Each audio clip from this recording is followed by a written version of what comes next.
your radio player and TuneIn apps, on your smart speaker, phone or tablet, or online at gbnews.uk. Take us with you wherever you go. GB News Radio. You never have to miss a moment of the People's Channel.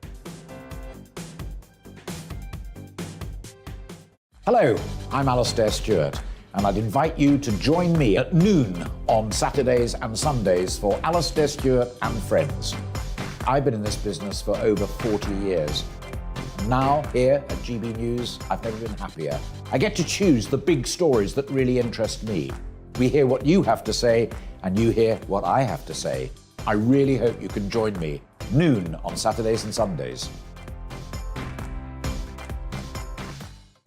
Hello, I'm Simon Evans. Join me on GB News for Headliners at 11 p.m, where I'll be joined by two of the country's top comedians as we take a look at tomorrow's newspapers tonight. If it's a big story, we'll be covering it, I guarantee, but we'll also have some fun along the way. That's GB News Headliners at 11 p.m. We won't put you to sleep, unlike some of the other paper review shows out there. So join us, 11 p.m, 7 nights a week.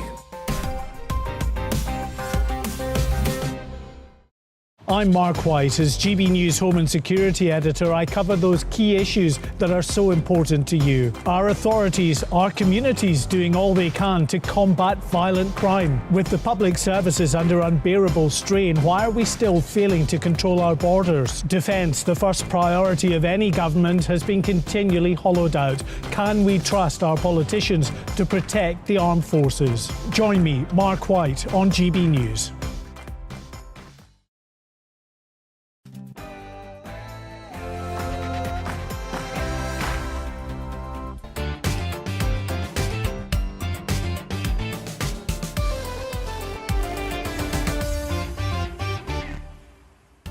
Very good morning. Welcome to Bev Turner today on GB News, TV, radio and online. Now, the most recent Home Office immigration statistics are being released as we speak. Home Secretary Suella Braverman says that we failed to control our borders. Well, given that there are currently nearly 40,000 asylum seekers in British hotels, she might have a point. We're going to look at the latest immigration figures first thing this morning. Now, anyone who's been stung by these awful secret parking cameras will want to stay tuned for this. There's been a 50% increase in the amount of drivers hit by these private parking tickets. These scammers, that's my take on it, are issuing 30,000 each day. Welcome to the surveillance state. How do you feel about these prying money-making machines? And we'll be crossing over to Qatar to get the latest on the World Cup. That's all coming up after a look at the latest news.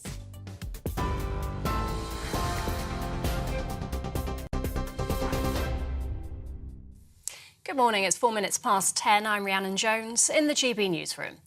Ofgem has raised the energy price cap, which will come into force from the 1st of January. Without government support, the average household bill would hit over £4,200 a year.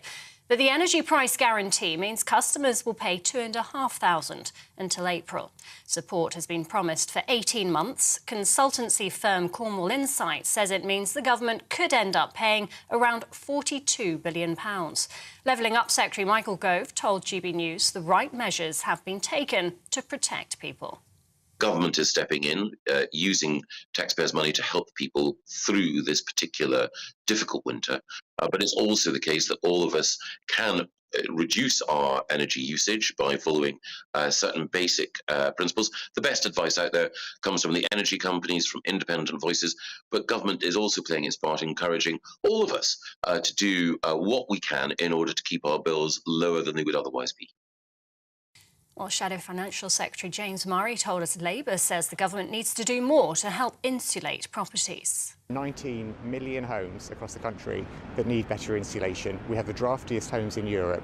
If you invest in that insulation, it helps to bring bills down permanently. And yet the government has said they're not really going to do anything for another 3 years. You know, that's wasted 3 years when you could be insulating people's homes and bringing bills down. Founder of How to Save It, Will Hodson, supports the push for better insulation, especially given the current circumstances. We're in a historic position. Historic because even with the price protection, British bill payers have never paid so much for their energy. But we need much more than tips and tricks around the house. Britain has got the oldest housing stock in Europe, which means we've got the leakiest homes in Europe as well. What we need is nothing short of a national insulation scheme to help people bring down their bills and the burden of the taxpayer for good. 120 people have been arrested in the UK's biggest ever fraud sting. The global operation brought down a website which helped criminals scam thousands of victims out of millions of pounds. The site generated a spoof phone number which made it look as if calls were being made from banks, tax offices and other official bodies. Around 70,000 people will now be sent a text message asking them to contact police. Detective Superintendent Helen Rance, who leads on cybercrime for the Met, said at least 5,000 victims in the UK were conned out of a total of £48 million. So in this country, we know that there have been 350,000 phone calls made using iSpoof, and of that, there are 200,000 unique phone numbers. Of that 200,000, we've linked 70,000 victims to the suspects that we have identified. Every school across Scotland is closed today, with teachers staging their first national strike in almost 40 years. Thousands of staff will demonstrate outside schools and Parliament, calling for a 10% pay rise. Members of the Educational Institute of Scotland are warning of further industrial action if their demands aren't met. Meanwhile, around 70,000 university and college union members have launched a two-day strike and plan to walk out again on November the 30th. And postal workers at the Royal Mail are also striking today. The Communication Workers Union claims Royal Mail is trying to spin people into thinking it's modernising the service. It's calling for the government to intervene, saying the postal chief executive has made negotiations difficult and should be sacked. And the Transport Secretary says he won't negotiate with a rail boss when the two meet later today. Mark Harper's urging the unions and employers to hammer out the long-running dispute over pay, jobs and conditions. But RMT General Secretary Mick Lynch claims the minister has a direct say in the matter. Well, yesterday the union announced a fresh round of strikes to run over the festive period. And drivers are facing a 50% increase in the number of parking tickets issued by private companies. Data published by the DVLA shows 2.7 million tickets were handed out between April and June this year. That amounts to nearly 30,000 a day. Founder of ParkingTicketExpert.com, Barry Siegel, told GB News the system needs changing. They're there to make a profit, unlike local authorities, which cannot issue parking tickets to make a profit. So you have that dichotomy straight away. The position is, with the massive increase, 50% increase, tells me that the parking companies have got more vigorous in making sure they catch every slight error that a motorist will make. And that's why we need to change the system dramatically. This is GB News. We'll bring you more as it happens now, though. It's back to Bev Turner today.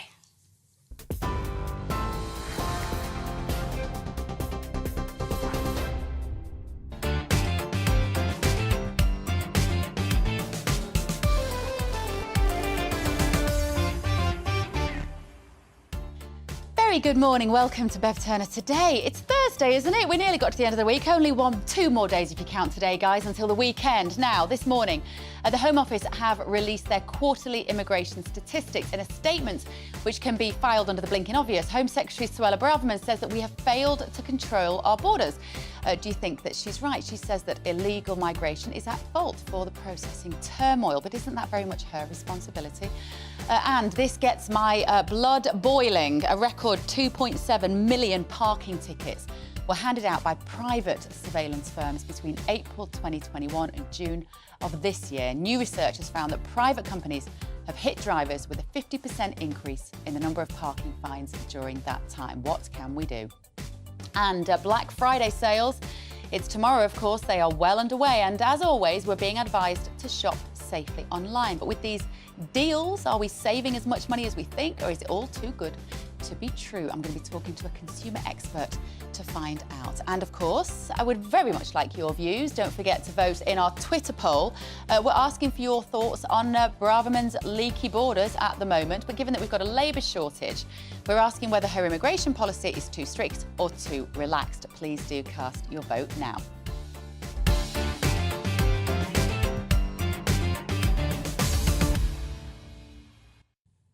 So it's a big day in this conversation about immigration and whether we're getting it right here in the UK. The Home Secretary has admitted that the government has failed to control our borders. This comes as the Home Office are publishing the country's immigration statistics this morning. They show, and this has literally just broken in the last 30 seconds, that the UK has its highest net migration since the Second World War. An estimated 504,000 more people came to the UK than left last year, and more than 40,000 people have crossed the Channel in dangerous small boats also this year. Speaking to Isabel and Andrew Pearce on Breakfast this morning, Levelling Up Secretary Michael Gove jumped to the defence of the Home Secretary.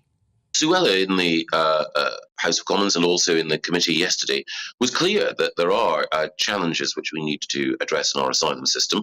And Suella, in her time in office, has made sure that the Manston Processing Centre is up and running now effectively after, again, there were challenges there because of the number of people who were coming over. We've also secured an arrangement with the French government, Suella and her opposite number in France, to better police the Channel, but there is more to be done in order to deal with the criminal gangs who are trading in human misery.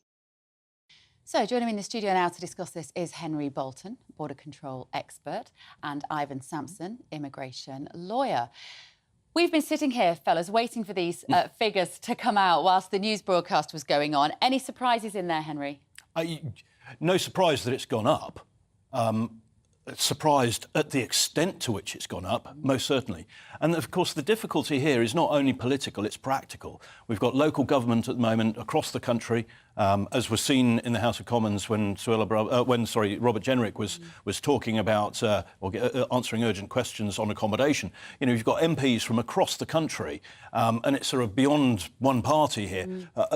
Saying, look, what is happening here? Our local areas are being now flooded with people, our hotels are being taken over, we have no idea how long this is going to go on, and no idea what you're going to do about it. There is no plan, and that's the problem. And people say that a lot of, I mean, we've got all sorts of different groups within that figure of 504,000, of course.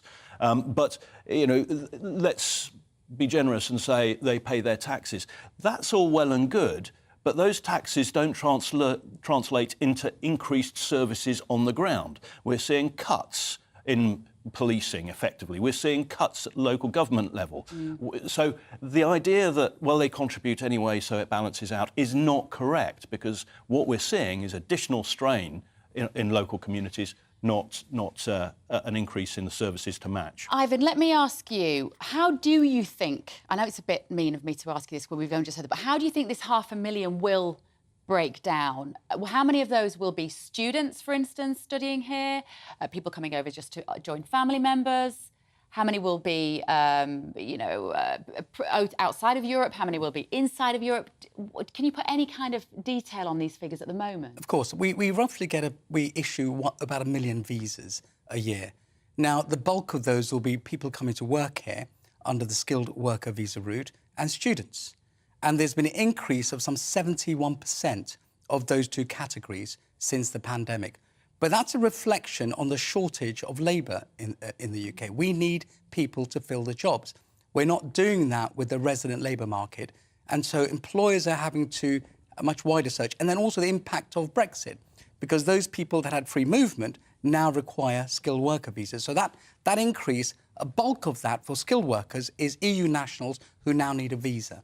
But isn't it ironic, though, Henry, that I think a lot of people who voted for Brexit thought that we might see our net migration go down, and we've just had the highest figures since the Second World War. Indeed. How has that happened? Well, you know, I said, even before the referendum, the risk of Brexit was not in leaving the European Union, it was having a government and a civil service that was too incompetent to be able to manage the process effectively.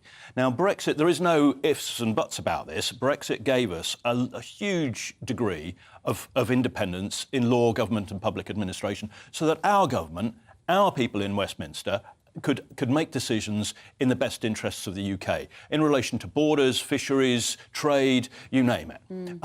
What we've seen is a total failure of vision, leadership and planning to be able to exploit that new freedom that our parliamentarians have what got are the barriers to deliver. to that? Is that literally just human incompetence, or is there a reason why politicians aren't clamping down on this as hard as what I think the public would like? Well, I think it is largely...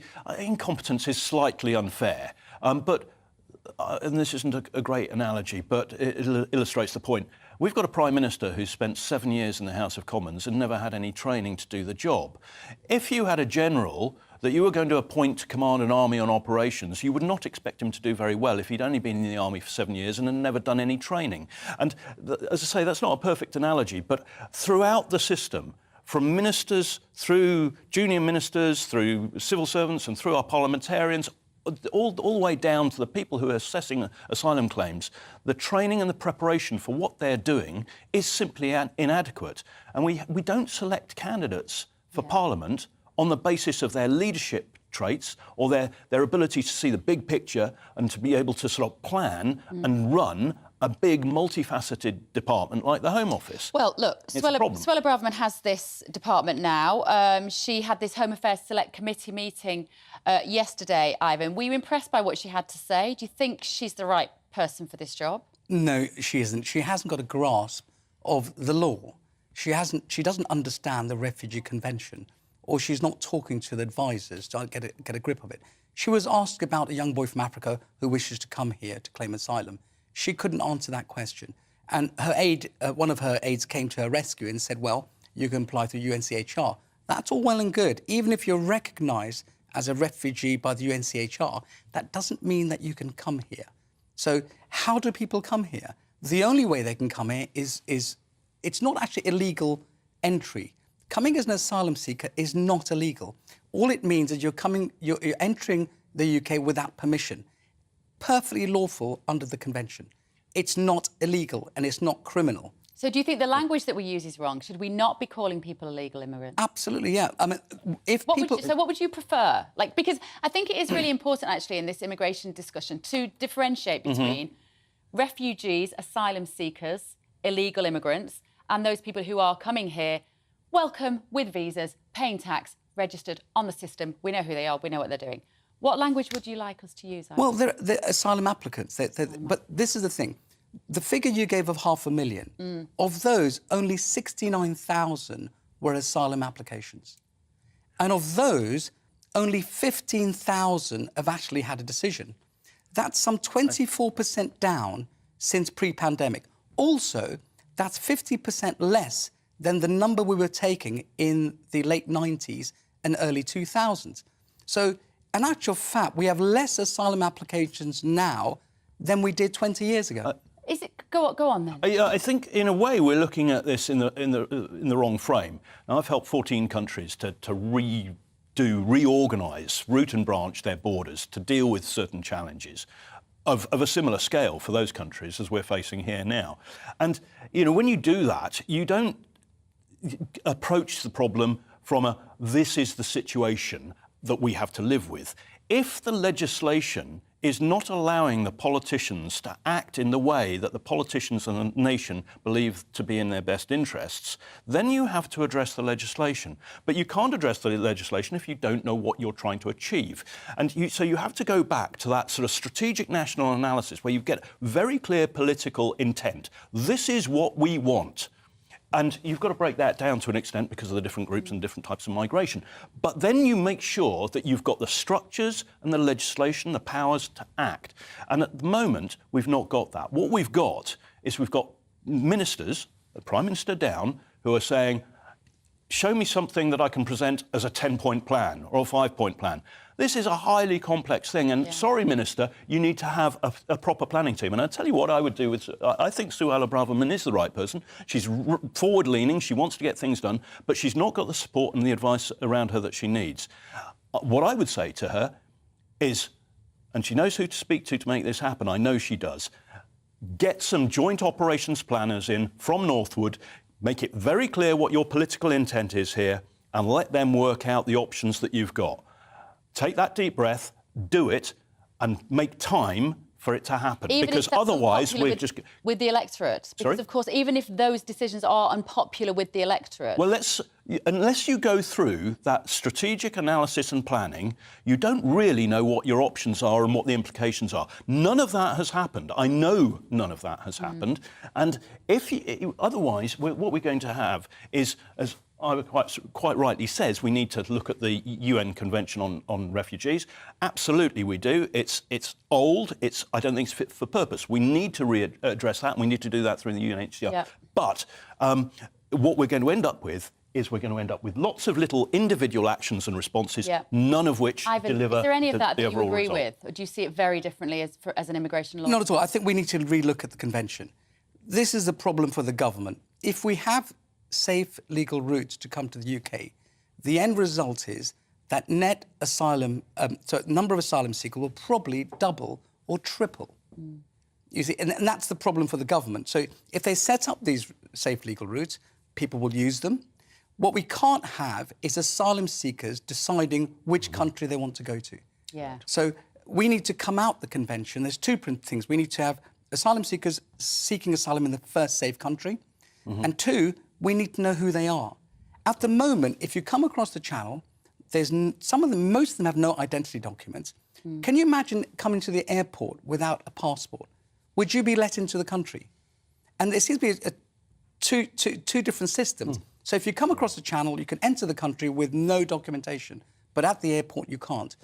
It's a risk to the security of the country. So we need to know who they are. And so we need to relook at the convention. My view is, and I've been told off by many of my colleagues, because I'm a human rights lawyer, that the convention should be kept. My belief is we come out of the convention, have our own rules, which apply to today's problems. Yeah, well, gentlemen, it's so nice to have this conversation with time to discuss it. I think Suella Braverman needs to get both of you in her office, frankly. I'm sure you could sort it out.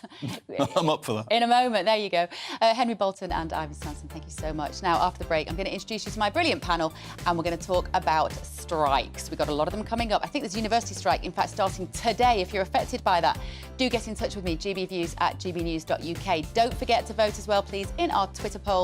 We are asking, given that we have a labour shortage, is our immigration policy too strict or too relaxed? Get in touch now and let me know what you think about everything that we've been discussing. Time for a quick break.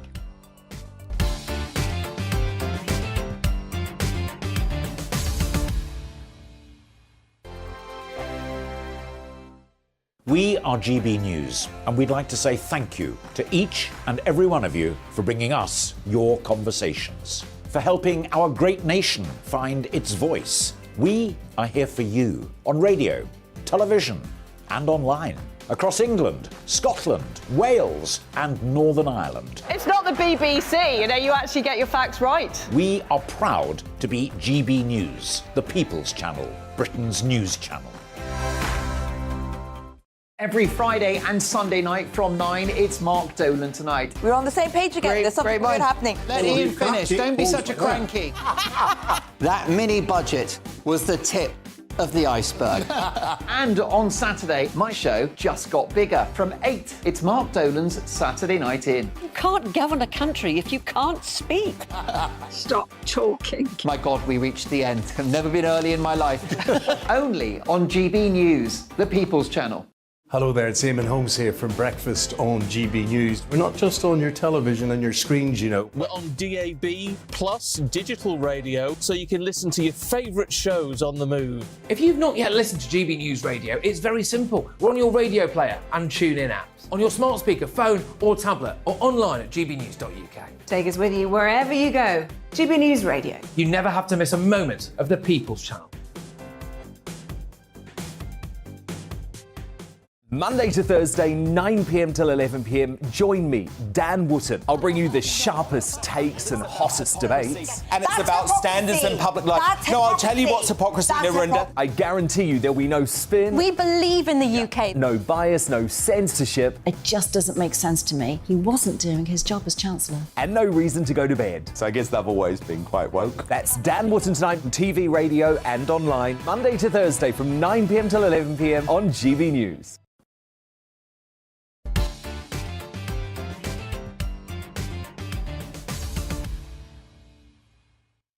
Very good morning. It is 10:25. This is Bev Turner today on GB News. Thank you for joining me. Now, university lecturers and teachers go on strike today as industrial unrest continues to spread across the country in disputes over pay, jobs and conditions. Our reporter, Theo Chikomba, has more. Today belongs to the union. Today belongs to the members. I am UCU and proud, and I really hope you are too.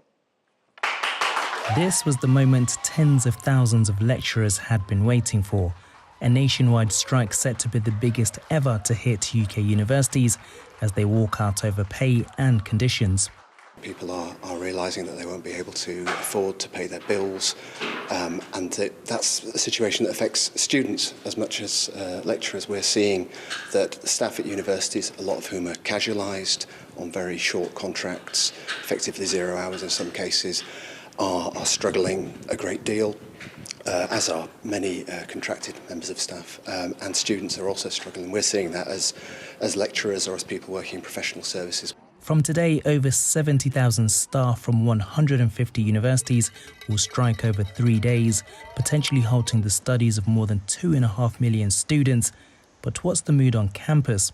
When the staff get paid more, the students get a better degree, because obviously when you're learning in a learning environment, if the person teaching you is in kind of a horrible situation, they're not getting paid enough, they're working crazy hours without enough pay, they're getting the pensions cut, it's just the entire environment's just not what a university should be. So I mean, the kind of outcome for students, I think, from my perspective anyway, should be that we want staff to be on proper contracts and paid more.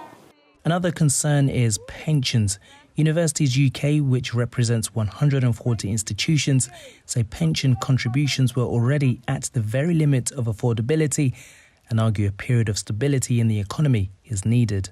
The view that we have is that we need to see how fragile the current surplus situation is.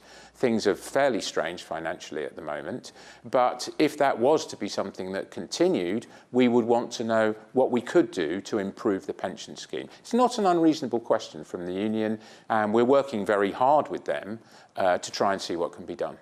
Campuses across the country will be eerily quiet today as staff head to the picket lines in what the UCU describes as a strike to defend their jobs and take back their pensions.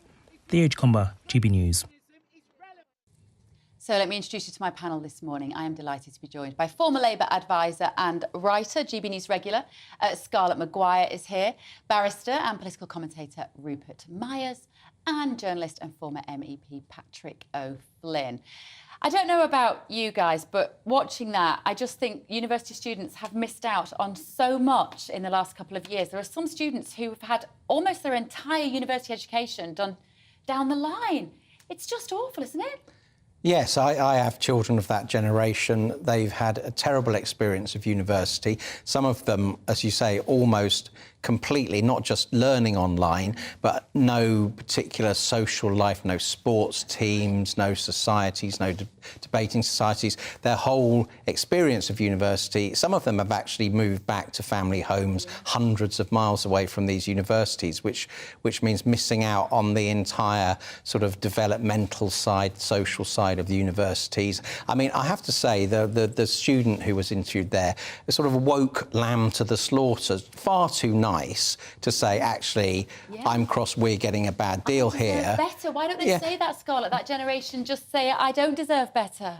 Yeah, I mean, I think what she was saying was that the lecturers are being paid rubbish. I mean, you have a vice-chancellor who, I don't know how much he's on, but it'll be somewhere between 200,000 and 400,000 a year, who is saying, no, we can't afford to give these people. I mean, the junior lecturers they don't even have jobs. They have contracts, right, that might last for a year. I mean, people are being told, don't go into academia. There is, when I say no money, I mean people are not being able to live.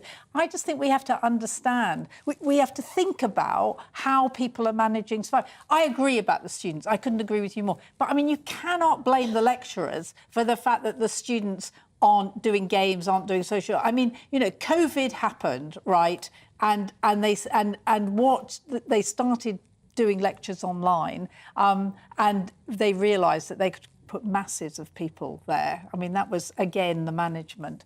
And actually, for a lot of the lecturers, it was really tough going online. It was a completely different experience. Well, they weren't speaking out enough. They should have been speaking out in support of their healthy young students who were never at risk of COVID. They should have been allowed to go to university, shouldn't they, Rupert? Oh, shouldn't we be prioritising the young people again? Is this not a situation in which the youth are being compromised? Well, I mean, knowing people of a university age, they've certainly had an incredibly raw deal of it.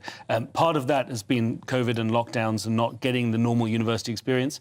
Obviously, part of that is the incredible cost to young people and the debt that we laden them with in order to go to university. And you've got to wonder how sustainable the entire model is when we're trying to force 50% of young people through university. If we can't afford to pay people to teach them, and we can't afford to give them the proper experience that they need to have, maybe we should be asking ourselves as a society, is this model broken?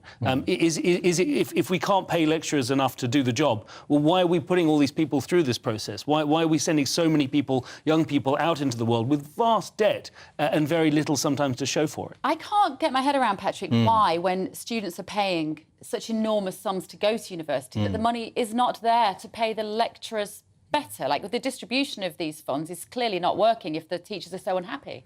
Yes, I mean, you know, the 9,000 a year tuition fees, that they got trebled some years ago. There seems to me, you know, a lot of universities pleading poverty, but as my fellow panellists note, the vice-chancellors of universities, there, you look at their pay profile and their senior colleagues, and it's skyrocketed. So clearly there's a degree of kind of stretch between the high-paid university employees and the bog-standard, quote, lecturer.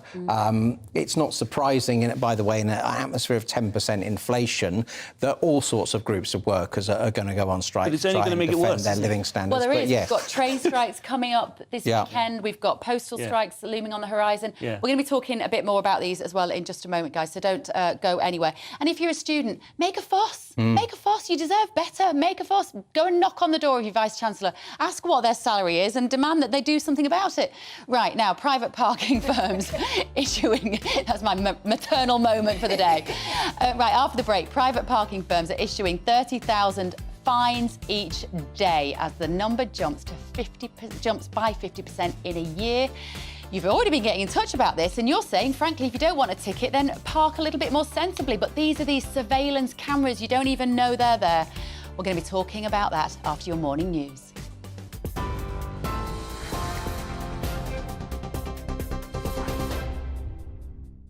Good morning, it's 10:33. I'm Rhiannon Jones in the GB newsroom. 120 people have been arrested in the UK's biggest ever fraud sting. The police operation brought down a website which helped criminals scam thousands of victims out of millions of pounds. The site generated a spoof phone number which made it look as if calls were being made from banks and other official bodies. Around 70,000 potential victims will be sent a text message asking them to contact the police. A record 504,000 more people moved to the UK than left in the 12 months to June. The new figures from the Office for National Statistics show the highest levels since the end of the Second World War. The ONS says the sharp rise has been driven by unprecedented world events, including the Ukraine war and the end of COVID restrictions. Ofgem has raised the energy price cap, which will come into force from the 1st of January.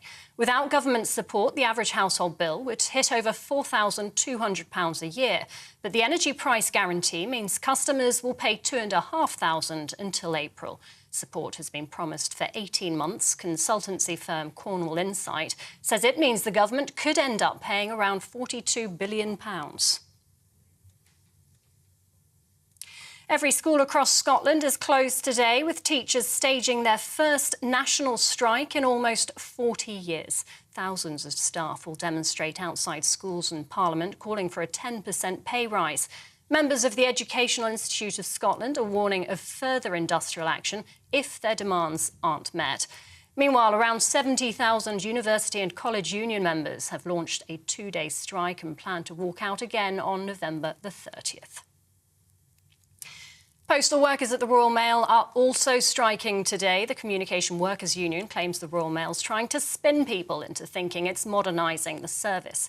It's calling for the government to intervene, saying the postal chief executive has made negotiations difficult and should be sacked.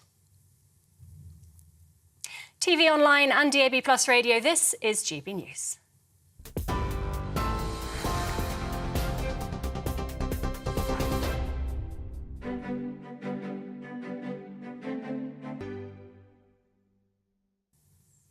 Here's a quick snapshot of today's markets. The pound will buy you $1.2106 and €1.1613. The price of gold is £1,452.74 per ounce, and the FTSE 100's at 7,482 points.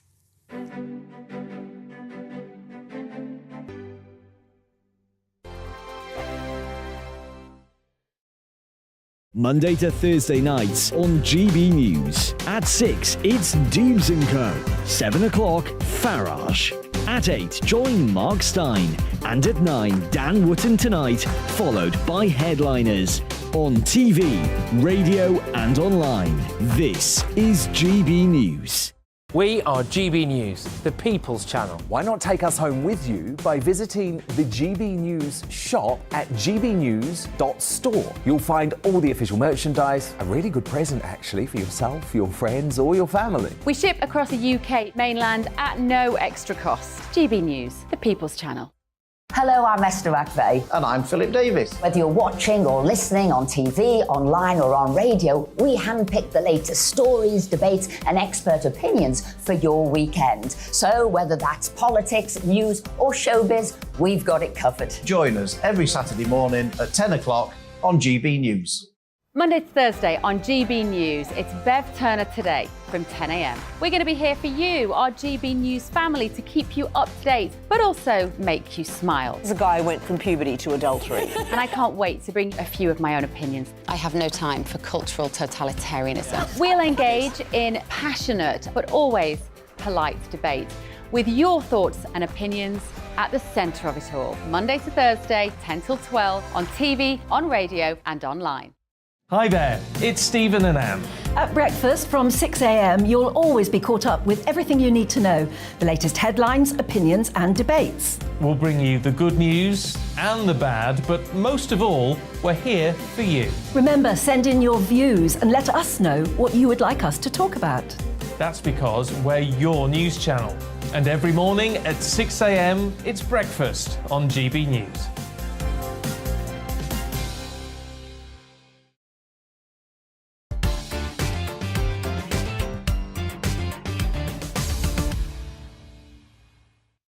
Very good morning. It is 10:38 on Thursday. This is Bev Turner Today on GB News. You have been sending in your views, which are, of course, very important to me.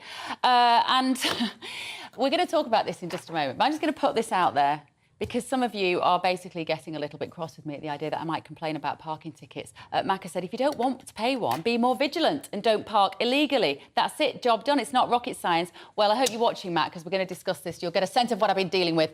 In just 12 months, British motorists have experienced a 50% increase in the number of parking fines distributed by private companies. Analysis of driver and vehicle licensing agency data, that's the DVLA, shows that a whopping 2.7 million tickets were issued between April and June. That means that somebody is getting very, very rich. Howard Cox is the founder of the Fair Fuel campaign, and he joins me now. Howard, lovely to see you again. Hello, Bev. Now, I think we would all agree that parking safely and courteously is a very important aspect of driving a car, right? We all have to share the roads. I have a particular problem with these tickets because they are often the ones that you don't know you're being spied upon and you're about to get them. That's what's happening here, isn't it? Absolutely right. I mean, of course, illegal parking and bad parking and unsafe parking, everyone condemns. And it's sad that people have to remind you of that by emailing you in or texting you. The simple fact is, I cannot believe there are a 50% increase or more people parking badly compared to last year. That's a huge number. You expect a fluctuation up or down. You very rarely see it go down, of course. But 50%, that's ridiculous. I had a bad experience recently. I regularly come up to London to do shows like yours and come up to see MPs. And I park my car at the station as normal. But the app that I normally use, which I use my phone to say I'm parking there for £5.60 for the day, wasn't working. The app was down. So I put a sign on my dashboard on the top clear, I want to pay, but I couldn't pay because your app was down. I came back to a £120 ticket. Wow. It does not surprise me. And then what do? I have walked in those shoes, Howard. I have regularly had that happen to me. I've done the same thing. I spend a lot of time in my week challenging these tickets now. Yes, and that's the problem. I did this. I've appealed against this. In the end, I hadn't had time to do it, so I paid the thing up within 28 days. I only paid £60, but I'm really aggrieved. And the problem was, I went to the actual railway station, the booth there, the tickets, but that was closed too. We were totally and utterly had no choice, and there was no. And I tried to appeal, and I did it within the 28 days, and I still haven't heard anything back. And this is the Wild West at the moment. These people at the moment are actually running these parking schemes, and it's totally and utterly unfair. And the police, the government, have in their power. About 3 or 4 years ago, there were new regulations put in place to make it fairer, better signage, better understanding, better communication. But the government don't seem to be actually enforcing it, nor the police. It's not, like you say, Howard, it's not that these tickets are punishing necessarily bad parking. It's not even, as you say, necessarily punishing people who haven't bothered to pay. And we know those people exist. I always see them in London, not a million miles from where we are. They're often driving Lamborghinis and Ferraris, and they zoom around and they don't care. Because you know what? 120 quid doesn't matter to them. Yeah. They're not bothered. But for the likes of you and I, we're trying to do the right thing, and it feels like the system is working against us in order just to make profit for a company. It's also very much, though, like you say, it's about the technology. Somehow, the rules have not kept up with the technology here, have they? Because some of these are these private car parks where there's just a camera spying on you. Yes, it's right. And the signage is poor. And I'm sorry to say that I know a lot of people who are not... I don't know how to put it, but let's put it this way. I've got a demented mother-in-law who actually, she's not quick on the uptake anymore, and she's 90 years of age, and she's got a little car that she drives, and she doesn't understand the signage either. It's not clear. The old days of just putting money into a slot seems to have gone. You need to have plastic or you need to have an app. That can't be fair either. And I think there is a correlation between that aspect and the fact that these fines have increased by 50%. It's exactly that. And yet it feels like we are powerless to do anything about it, Howard, doesn't it? It's the increasing creep of tech when we were coming out of lockdowns and we're moving towards a cashless society. We're moving towards doing everything on your phone for convenience. This is a glimpse of our future. In some ways, I'm glad this story is happening because I hope it wakes people up to what we're dealing with now. But I'm just not sure what the solution is. We've got a lot of people saying we just have to... What? We just have to obey. We just have to obey. Just work by the rules. And if you have to pay 120 quid, then tough. But the point is, when it is confusing and you are not a lawbreaker, you're an honest, law-abiding driver and citizen, and you don't understand the process and you don't want to use the app because you can't do it, or there's bad Wi-Fi, or there's bad... All these sorts of things are mitigating circumstances which are being ignored by the government. And the government, in answer to your question, Bev, I'm going to be writing to our all-party parliamentary group for Fairfield UK MPs to see if I can get some traction in government, and maybe we can ask a question on the floor of the House of Commons. Good for you. Well, if you want some backup, Howard, just let me know. I'll put my boxing gloves on. I'd happily get involved in this. Let me give you a little story that happened to me the other day. Middle of nowhere, out in Buckinghamshire, nothing but farmers' fields. And there's this one field, car park, little sort of roughly tarmacked car park. We're going to an engagement party. And we park there. There's barely any Wi-Fi signal because it's in the middle of nowhere, but I managed to do my thing and I put the card details in and it takes 20 minutes and blah, blah, blah. We're late and it's a hot day. And I go into the engagement party and we think, yeah, we did it. We paid it. I'm not quite sure what we're paying for. There's nothing here. We're not, this is just a field. It's not being maintained particularly. And then I got a ticket for it. And of course, in the hurry of a hot day and waiting to rush to get to this party, I'd put the wrong car. So I'd put my other little car rather than my main car, the one that my other half drives. So I had to then appeal it and they wouldn't let me off. They'd had their £14. It didn't matter that it was the wrong car, but they wouldn't let me off. It was a private company. I feel like this has been a bit of therapy for me, Howard Cox. I've clearly been desperate to have this conversation, but I think a lot of people probably share our frustration. So keep up the good work. What's your website that people can seek it out if they want to support the work that you're doing? Please, yes, fairfueluk.com, and I can get to MPs very quickly. I've got 1.7 million supporters. We've got 37 million drivers. I've still got a long way to go. Well, it feels sometimes like you're a sole voice fighting for the motorist in an ever-changing world that, as you say, is keeping a lot of people, frankly, at home because it can be too difficult to leave the house in your car. So thank you so much, Howard Cox, there, founder of Fair Fuel UK. Let me read out some of your messages on this. As I say, a lot of you are telling me off, saying, Bev, if you don't want a ticket, then abide by the rules. But I hope that's clarified the situation for you. Often we're trying to abide by the rules, but these private companies don't care. Can you imagine owning a field and just every time a car goes in, you can just charge them 100 quid because they didn't get round to using the Wi-Fi right. Paddy said this is a no-brainer. If people don't want a parking fine, either buy a ticket or don't park on private property, but it's not private property. If someone decided to park on your drive, you wouldn't be happy and would want action to be taken. There's no difference. It's really different to that, Paddy. And Ailing has said irresponsible people parking where they want and inconveniencing many others should be fined. I would agree with that, but that's not what it is. Feels like the little man, doesn't it? Being always overseen by these massive technological companies, rendering us powerless. Now, if you are looking for a bargain this Christmas, then you're probably getting yourself ready to find a steal in tomorrow's Black Friday deals. But maybe we should be thinking twice before parting with our cash, as research suggests that up to 98% of deals were not worth buying in last year's sales. The consumer group, which compared tens of thousands of prices and found that almost all of the deals were cheaper or the same price at other times of the year. Not only that, but you might not be getting the best quality too. Trading standards have removed hundreds of potentially counterfeit products from Instagram ahead of the Black Friday sales. So, is the famous big pre-Christmas scale a scam?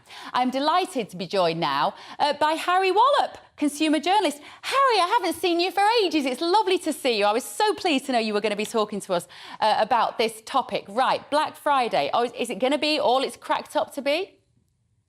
Oh, well, lovely to see you too, Bev. Well, I think, Which got a lot of very big headlines for that sort of scary stat that 98% of deals just weren't worth it on Black Friday. If you dig in a little, the key thing was that prices were either cheaper at another time in the year or they were the same price.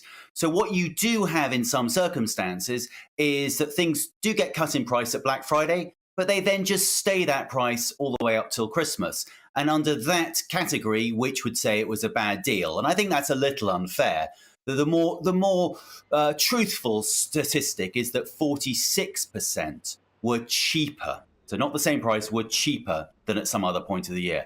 Look, Black Friday is like any sale that we used to have. It's like the January sales. There are some good deals, there are some rubbish deals. You just need to do your homework. Harry, do you know if there are any particular types of products that might be dipping at the moment and then might go up again in the run-up to Christmas? I'm thinking tech or anything like that, toys. Yeah, absolutely. So there's one of the best things you should do if you're doing your research is go onto one of those price comparison sites. And there are excellent ones now that don't just do the utilities and insurance and boring things. They do products, and any product. They do clothes, and they do air fryers, and they do fridges. And there's Price Spy and Idealo and all sorts. One called Price Runner has gone through the data, and they have worked out what is cheaper now than a couple of months ago and what's more expensive. So excuse me while I look at my notes.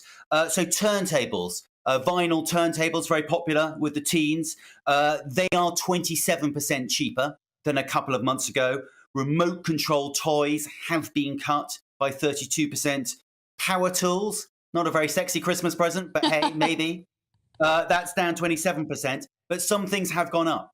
So games consoles are more expensive. 17% more expensive than just 2 months ago. Toiletries and jewellery are both up compared with a couple of months ago.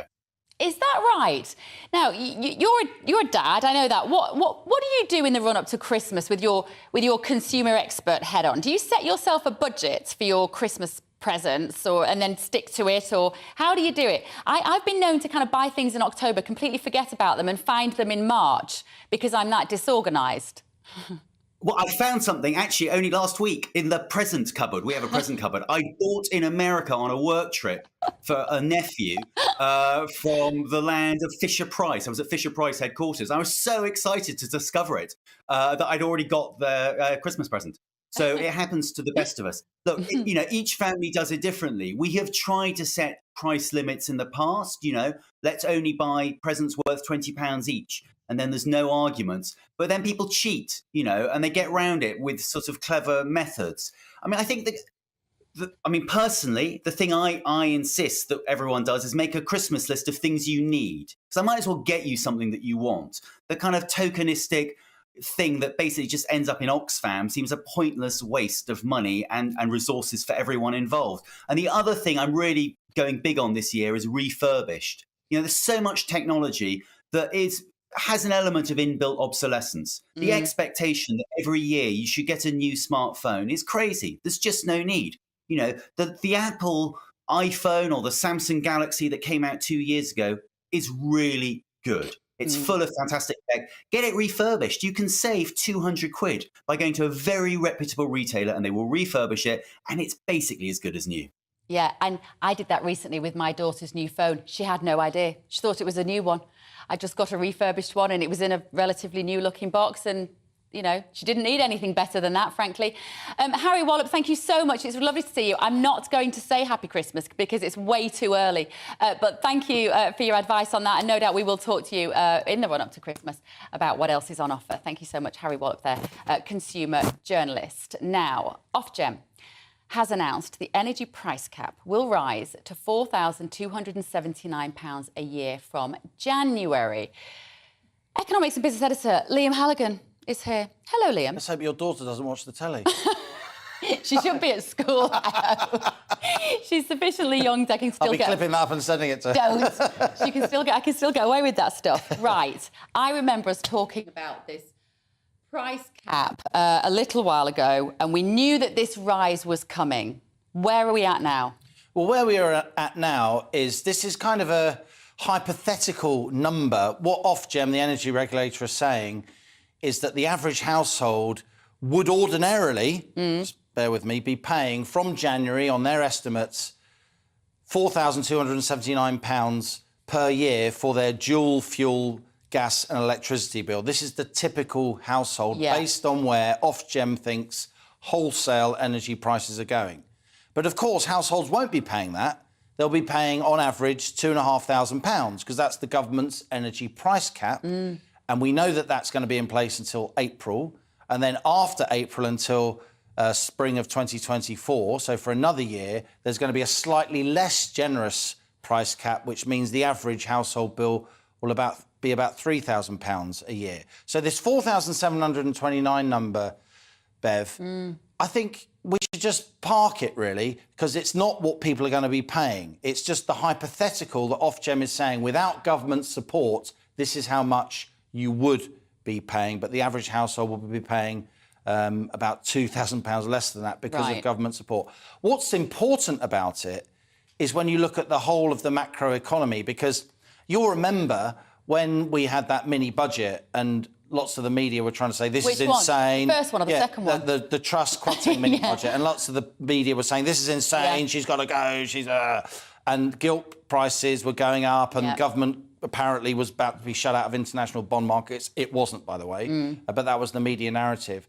Back at that time, I remember people saying on telly, oh, the energy price cap is going to cost 150 billion, 200 billion, because back then, energy prices were much, much higher than they are on wholesale markets. They've since come down quite a lot. And what this points to, this Ofgem estimate, because if you look at where the energy price cap is and where the wholesale price is, according to Ofgem, the energy price cap's actually going to cost the government not 100 or 200 billion pounds a year, but it looks on these estimates, and they are estimates, more like 40 or 50 billion pounds a year. Big difference. So a lot less. Now, this is still huge money, right? Of course What's 50 billion quid? 50 billion quid, roughly, is 10p of the basic rate of income tax, right? So it's massive amounts of money. 50 billion quid is what more than we spend each year on defence. It's getting on for what we spend on schools. So I'm not saying it's irrelevant or insignificant, not for 1 second. What I am saying is that those of us who said that the energy price cap probably wouldn't cost nearly as much as the catastrophists who were trying to get Truss and Kwarteng out of office were predicting, I said they would turn out to be wrong. They've turned out to be wrong. So Liz Truss today could be sat going, I told you so. I knew I wasn't overestimating this. Look, this was always a bet on wholesale energy prices because the government support, it depends on where the cap is and where the wholesale energy price is, and the government has to pay the difference. Well, the taxpayer has to pay the difference. The taxpayer has to pay the difference. The cost to all of us of delivering that energy price cap. For me to say it won't cost nearly as much as everyone is saying was me surmising about where wholesale energy prices were going to go. It turned out I was right. I could easily have been wrong. You're always right, Liam. And if I was wrong, I probably wouldn't be talking about it, to be honest. The point is, a lot of this depends on geopolitics, right? Yeah. If it really gets seriously bad between Russia and Ukraine again, if Russia really turns the screw and cuts off all gas to Western Europe, the cost of this energy price cap is $2,500. It's guaranteed to stay there until April, will become much, much higher. For now, at least, it looks as if the cost is less to us taxpayers than we thought. Thank you. It's nice to end on a slightly positive, if a little tentative note. But you are always right about everything, Liam Halligan, in my opinion. Right, we've come to the end of our first hour. We're going to be right back with more after a short break.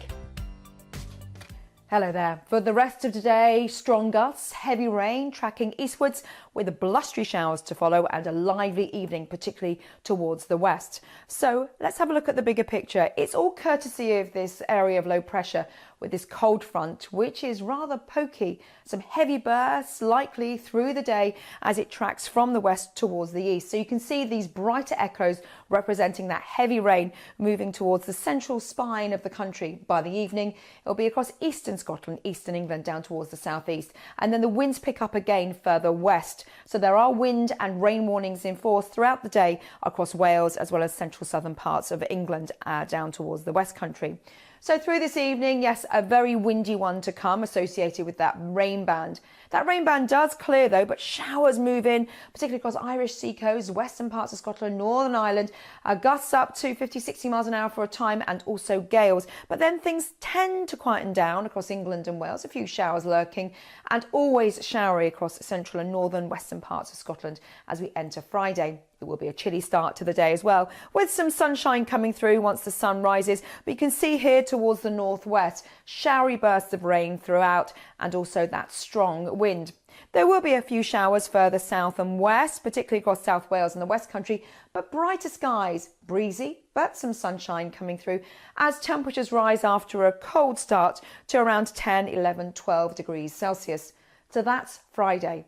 Into Friday night, many areas becoming dry, fewer showers across much of Scotland, Northern Ireland seeing 1 or 2, and that leads into a cold start to Saturday. We're likely to see some mist and fog patches to start the day.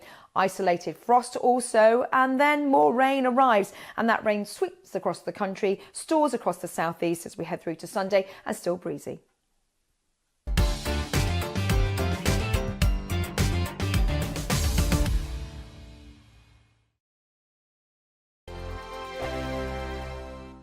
Every morning from 6 o'clock, we'll wake you up with GB News Breakfast with all the stories you didn't know from the night before. So whether it's serious news, entertainment, or your own views from all over our great nation, we're here to kick off your day with a smile. The national media should be reflecting and reporting what's happening here. You will notice the northwestern accents. Whether you're with us on TV, radio, or online, every morning, it's breakfast from 6 a.m. Hope you can join us. Join me every Sunday at 6 p.m. for Gloria Meets. In exclusive interviews, I'll be finding out who our politicians really are and what they really think. I think I've seen probably quite enough of Matt Hancock to last me a lifetime. I'll also be getting to know you better, travelling to find out what you think about the politicians who are fighting for your vote. They've got to get this country back on track. Join me every Sunday at 6 p.m. only on GB News, on TV, radio and online. We are GB News, right across the nation. You can get us on television, on radio, on digital. We're absolutely everywhere. Amazing! You see, amazing! You remind me of me in the European Parliament. But here's the most important bit. We are not part of the mainstream establishment. We think and speak just like you do. We are the People's Channel. Magnificent. That's really, really thoughtful. Come and join us on GB News, the People's News Channel. My name's Tom Harwood and join me 9:30 a.m. every weekday for The Briefing, your one-stop shop for everything you need to know about what's going on in politics today. I wonder if this is a deal that might need to be like the biscuits in this factory, twice baked. Is there not an opportunity here to win out against the extremes? Tom Harwood, GB News. What are you going to do about it? Things should have been done differently, and they certainly are being done differently. Don't miss it. The Briefing with me, Tom Harwood, 9:30 Monday to Friday on GB News.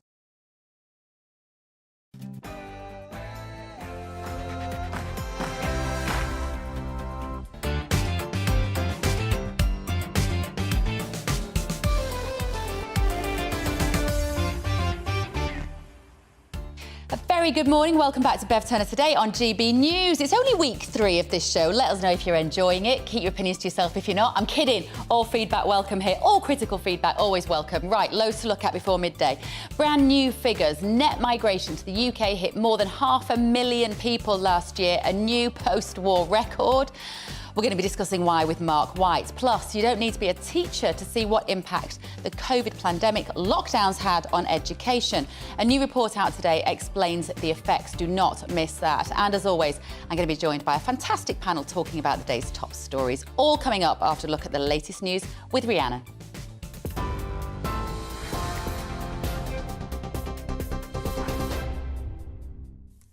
Bev, thank you. Good morning. It's 2 minutes past 11. Your top stories from the GB newsroom. The number of migrants arriving in the UK has hit its highest level since the Second World War. The Office for National Statistics data shows 504,000 more people moved to the UK than left in the year to June. The figure beats the previous highest record of 390,000 in 2015. The ONS says the sharp rise has been driven by unprecedented events, including the war in Ukraine and the end of COVID restrictions. Border control expert Henry Bolton told GB News there's an additional strain on local communities with no increase in services to match. You've got MPs from across the country, and it's sort of beyond one party here, saying, look, what is happening here? Our local areas are being now flooded with people, our hotels are being taken over, we have no idea how long this is going to go on, and no idea what you're going to do about it. There is no plan, and that's the problem. Well, immigration lawyer Ivan Sampson says the figures are a reflection of the domestic labour shortage. We issue about 1 million visas a year. Now, the bulk of those will be people coming to work here under the skilled worker visa route and students. And there's been an increase of some 71% of those two categories since the pandemic. But that's a reflection on the shortage of labour in the UK. We need people to fill the jobs. We're not doing that with the resident labour market.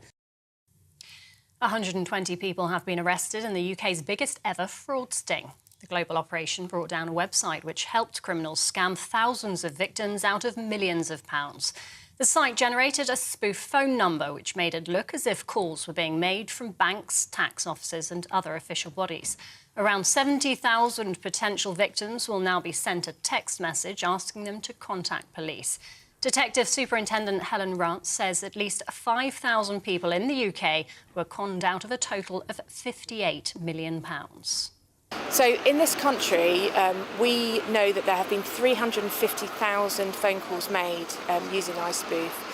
And of that, there are 200,000 unique phone numbers. Of that 200,000, we've linked 70,000 victims to the suspects that we have identified. Ofgem has raised the energy price cap, which will come into force from the 1st of January. Without government support, the average household bill will hit over £4,200 a year. But the energy price guarantee means customers will pay £2,500 until April. Support has been promised for 18 months. Consultancy firm Cornwall Insight says it means the government could end up paying around £42 billion. Levelling Up Secretary Michael Gove told GB News the right measures have been taken to protect people. Government is stepping in, using taxpayers' money to help people through this particular difficult winter. But it's also the case that all of us can reduce our energy usage by following certain basic principles. The best advice out there comes from the energy companies, from independent voices, but government is also playing its part, encouraging all of us to do what we can in order to keep our bills lower than they would otherwise be. Well, Shadow Financial Secretary James Murray told us Labour says the government needs to do more to help insulate properties. 19 million homes across the country that need better insulation. We have the draftiest homes in Europe. If you invest in that insulation, it helps to bring bills down permanently. And yet the government has said they're not really going to do anything for another 3 years. You know, that's wasted 3 years when you could be insulating people's homes and bringing bills down. Every school across Scotland is closed today, with teachers staging their first national strike in almost 40 years. Thousands of staff are demonstrating outside schools and Parliament, calling for a 10% pay rise. Members of the Educational Institute of Scotland are warning of further industrial action if their demands aren't met. Meanwhile, around 70,000 university and college union members have launched a 2-day strike and plan to walk out again on November the 30th. Postal workers are also striking today. The Communication Workers Union claims Royal Mail is trying to spin people into thinking it's modernising the service. It's calling for the government to intervene, saying the Postal Chief Executive has made negotiations difficult and should be sacked. And the Transport Secretary says he won't negotiate with a rail boss when the two meet today. Mark Harper's urging the unions and employers to hammer out the long-running dispute over pay, jobs and conditions. But RMT General Secretary Mick Lynch claims the minister has a direct say in the matter. Well, yesterday, the union announced a fresh round of strikes to run over the festive period. Former RMT Assistant General Secretary Steve Headley told us the strike won't stop people getting home for Christmas Day. This is GB News. We'll bring you more as it happens now, though. It's back to Bev Turner today.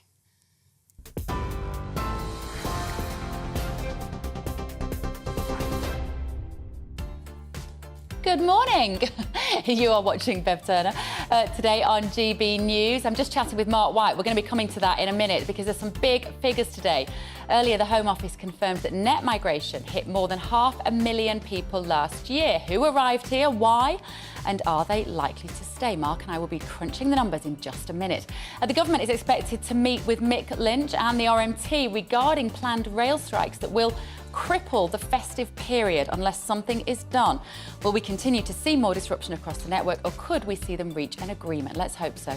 And as always, I'll be joined by my fantastic commentators in about 20 minutes for analysis and debate of the day's biggest stories, including the fact that GPs will be named and shamed over a failure to see patients face to face. Do you like the idea of that? And today on Twitter, we're asking you on our poll, with the country facing a labour shortage, is our immigration policy too strict or too relaxed? Well, 87% of you say that the policy is too relaxed. Do cast your vote. Let me know what you think. Email me as well, gbviews@gbnews.uk, or tweet me at gbnews.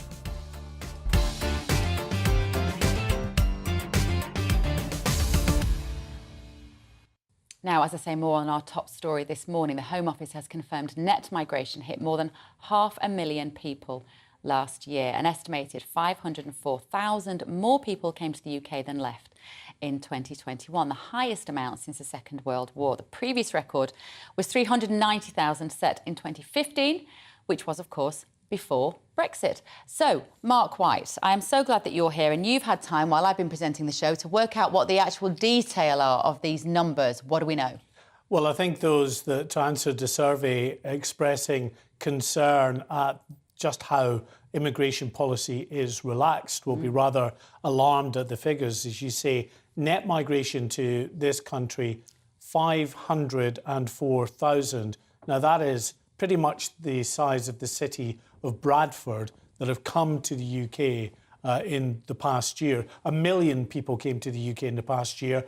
About half that number left, which leaves 500,000 that need to be, of course, housed and assimilated into communities right across the country. And that is adding additional strain on the public services, which, as we know, Bev, are already stretched.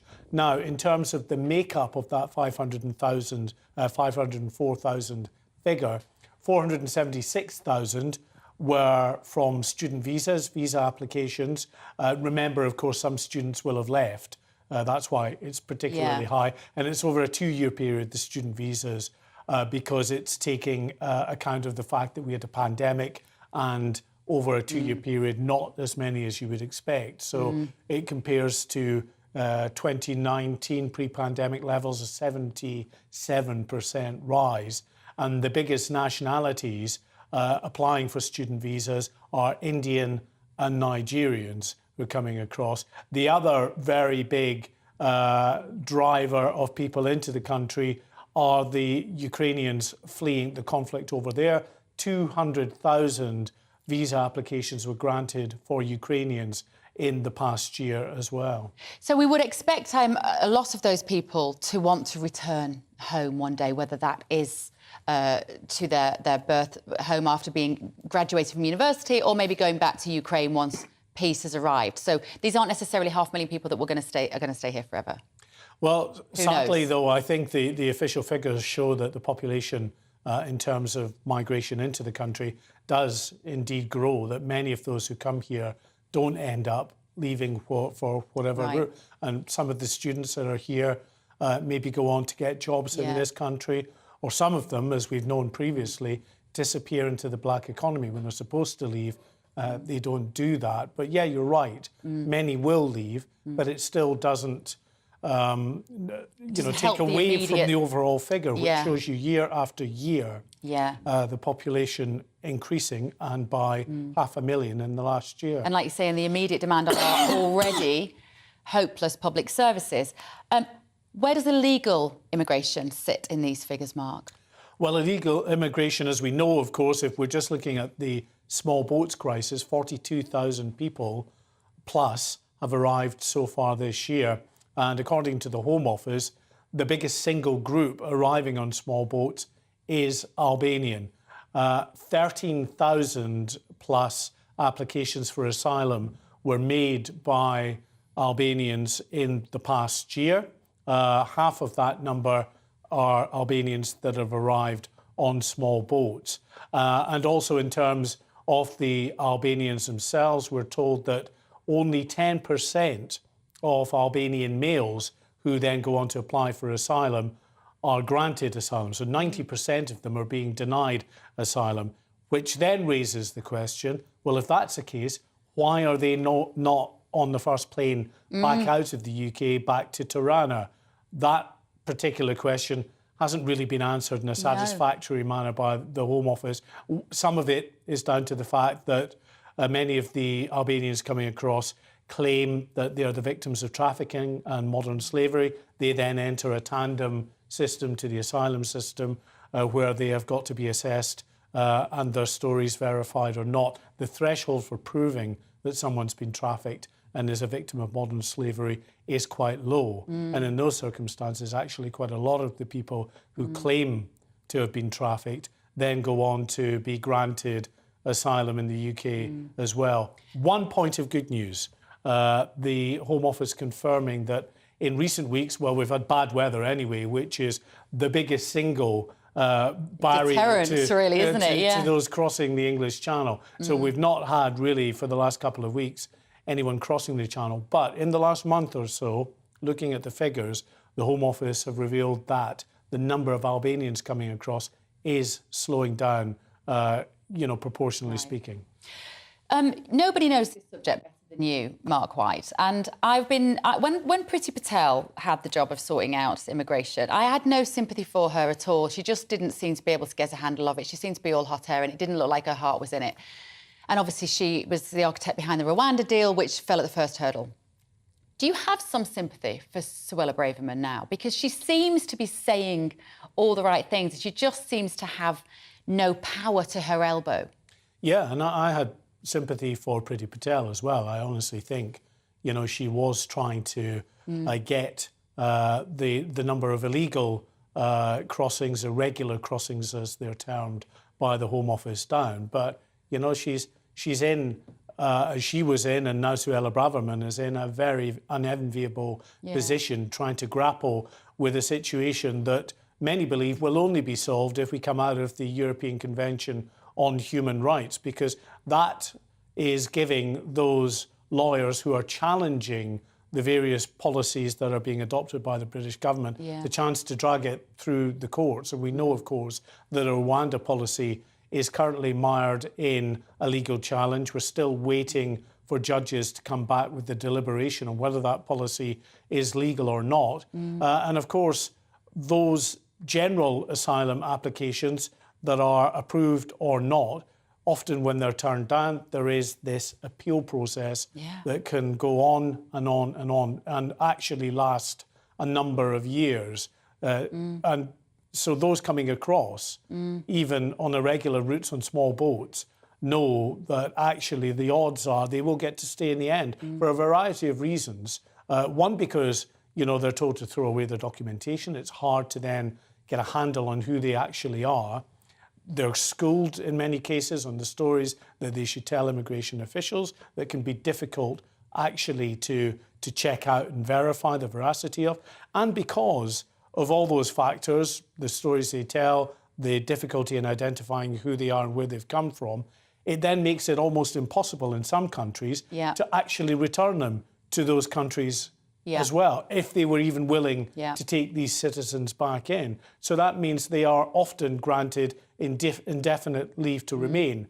And the fact is, the vast majority coming across via irregular routes, at the end of the day, years down the road sometimes, will be granted leave to remain in the UK. At the most extraordinary cost to the British taxpayer at the moment, about £7 million a day, I think, for hotels, isn't it? Mark, thank you so much. Mark White there, obviously bringing us all the latest on these new immigration figures. Let me know what you think. GBviews at gbnews.uk. Now, the government is expected to meet Mick Lynch and the RMT union today. This comes as they announced a series of strikes before and after Christmas that will bring huge disruption and have a massively detrimental effect on hospitality and retail, not to mention family relationships over the festive period. So joining me now is our political reporter, Catherine Forster. Good morning, Catherine. Tell us where you are today. What action can we expect to see today, and what sort of outcome might we hope for? So I'm here at the Department of Transport in Westminster because at 11:45, the RMT Secretary-General Mick Lynch will be meeting with the Transport Secretary Mark Harper to discuss these strikes which have been announced, which are obviously going to be massively disruptive, both in the run-up to Christmas and post-Christmas. Now, no doubt everybody wants a deal, but whether a deal will be reached is probably still to be seen. Certainly, I wouldn't expect any massive breakthrough today. The Transport Secretary has made it abundantly clear that he will not be negotiating directly with the unions. That is not his job, he says. It is up to the employers, it is up to Network Rail. Apologies for all the noise. I hope you can hear me. The massive fire engine going past. And another fire engine going past. That it is ultimately, a deal can only be reached between the employers, Network Rail, and the rail companies and the unions. It is not for the government to reach a deal. Now, Mick Lynch has been blaming the state of affairs that we're in very much on the government. He said that the employers told him there was a deal that was going to be put to them on Monday, and that with less than an hour's notice that was pulled. He says that the only people above the rail employers, of course, is the Transport Department, and therefore this comes back to Mark Harper. Mark Harper is saying he's not going to start to allocate blame, but clearly this is very, very difficult. Now, the government, there were transport questions this morning in the Commons, Mark Harper was keen to stress that the government are propping up the rail industry to the tune of around £16 billion because rail use is down about 20% pre-pandemic and services are only down about 10%, and stressing too that unions are going to have to compromise both on pay and on conditions, and that real reform to the rail industry is needed. OK, thank you very much. Catherine Forster there. Thank you for battling through the sirens as well, the perils of live TV. Hey, well, there is plenty more to come after the break. My panel will be talking us through some big stories, including news that some GPs will be named and shamed over failures to see patients face to face. And also, you want to hear about the profits made by Baroness Bra over PPE contracts. Do not go anywhere. Oh, we've got a poll up as well I want to tell you about. We've got a Twitter poll. Given we've got a labour shortage, is our immigration policy too strict or too relaxed? 88% of you say too relaxed. Cast your vote now. We have got this labour shortage. Do we want more people here? Well, 88% of you say no. Time for a break.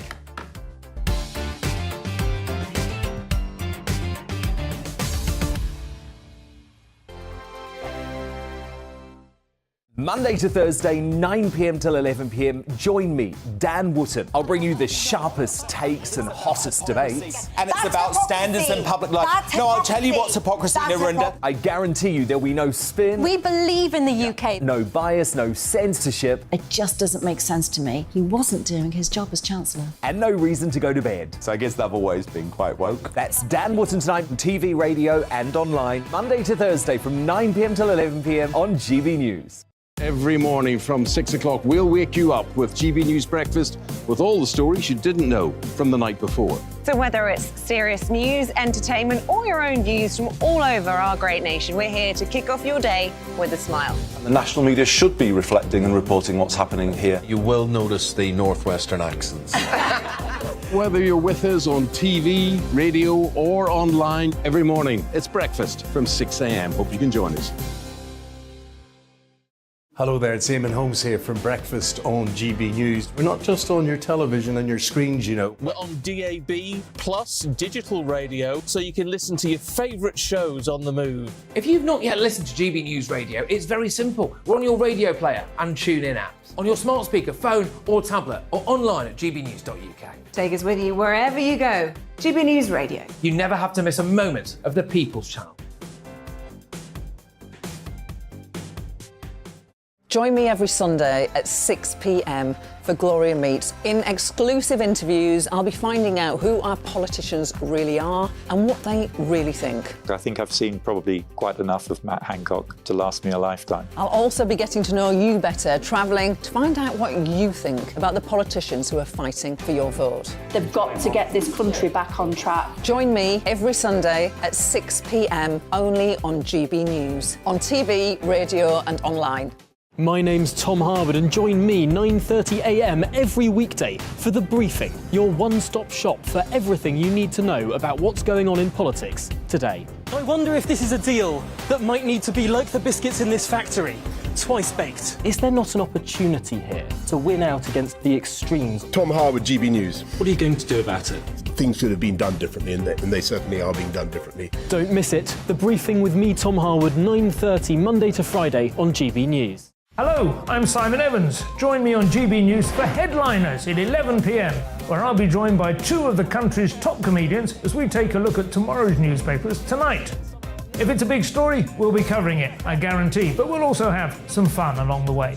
That's GB News Headliners at 11 p.m. We won't put you to sleep, unlike some of the other paper review shows out there. So join us, 11 p.m, 7 nights a week.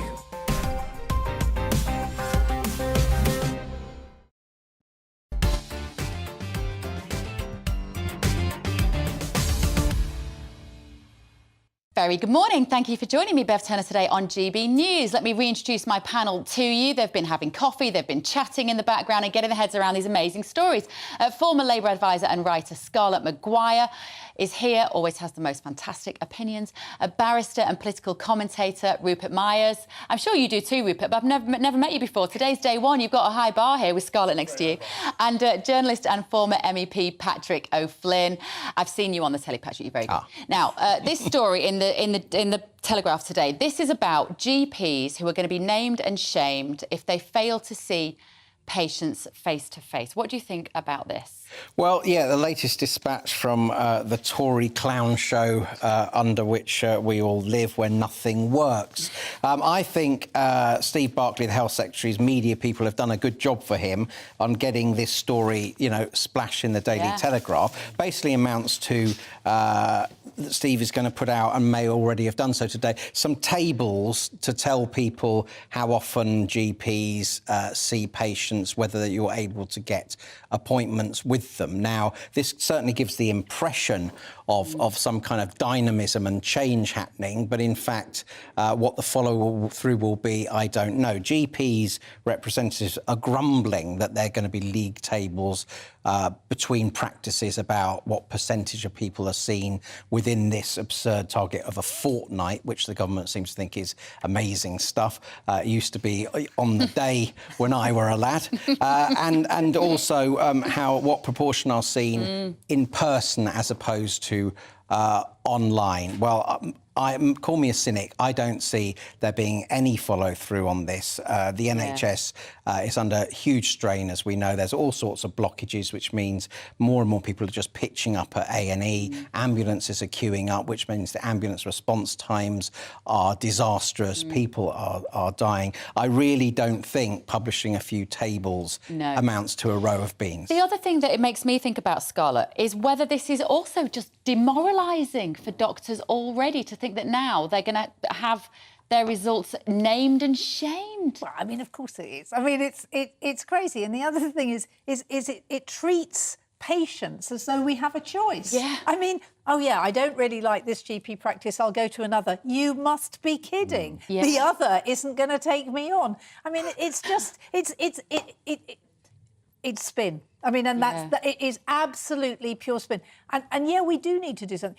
Look, there's nothing wrong with some appointments being on the phone. I mean, lots and lots of times, actually, all you want to do is to say, look, I've got this problem, you know, do you think you can sort it, blah.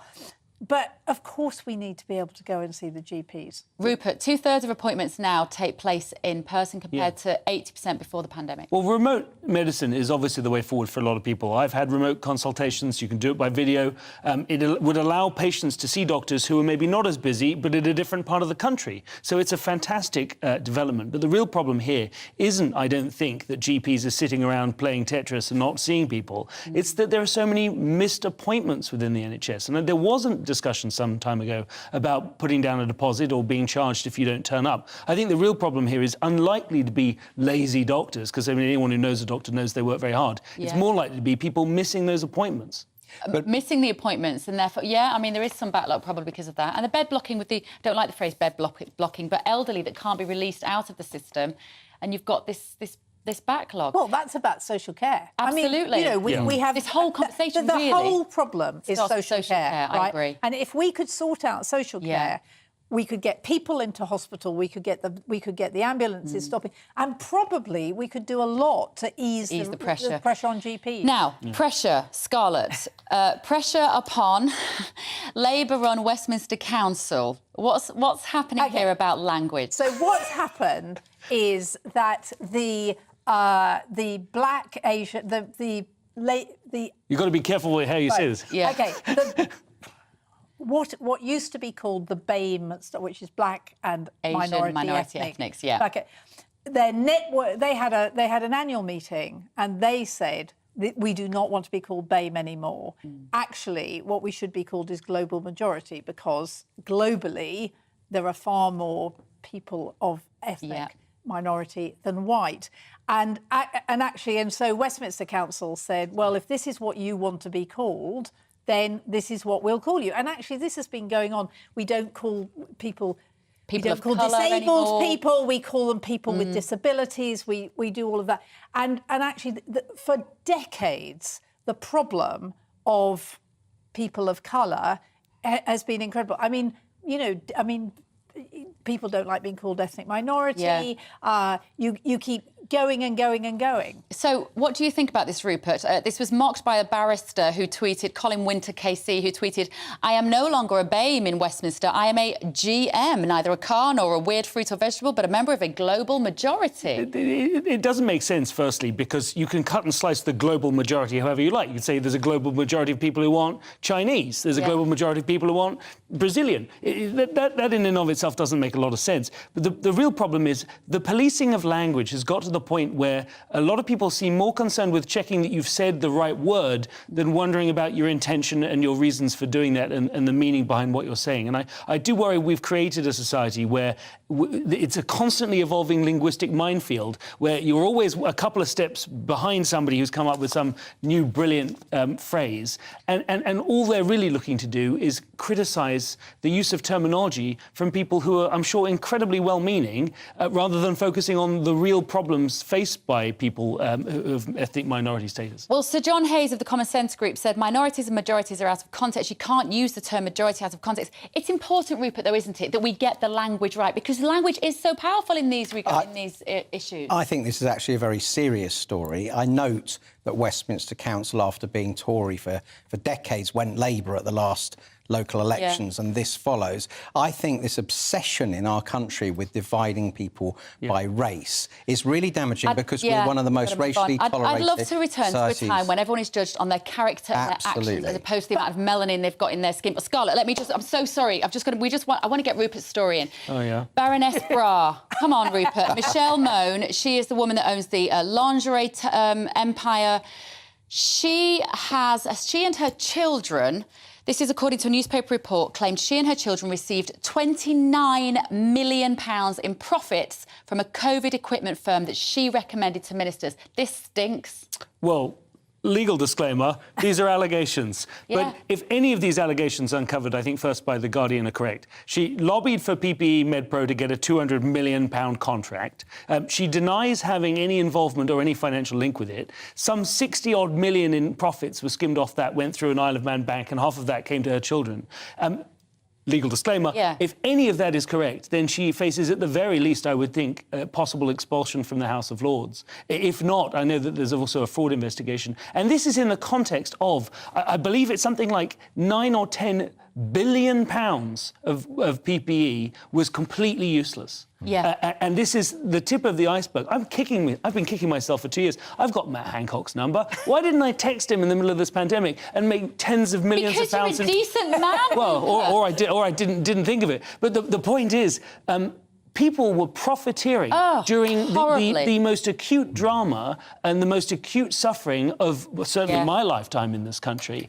If people had done this in the war, going around and selling things and profiting off it, they would be hounded out of public life. And yet we had a VIP lane, and we had all these ways of, if you were mates with someone in power, you could call them up. And that doesn't seem to be getting the scrutiny attention it deserves. But the Guardian's certainly leading on this. And you know what? And you're so right, guys, and we've got to move on. I'm so sorry. But it shouldn't be up to a newspaper to be looking into this. There should be somebody scrutinising these standards and these disgusting profits that were made under the auspices of a crisis. Now, after the break, the Education Endowment Forum has published data looking at long-term impacts of the coronavirus pandemic on young people's schooling. But what did they find?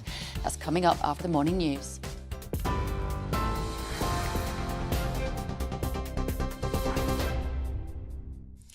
It's 11:33. I'm Rhiannon Jones in the GB newsroom.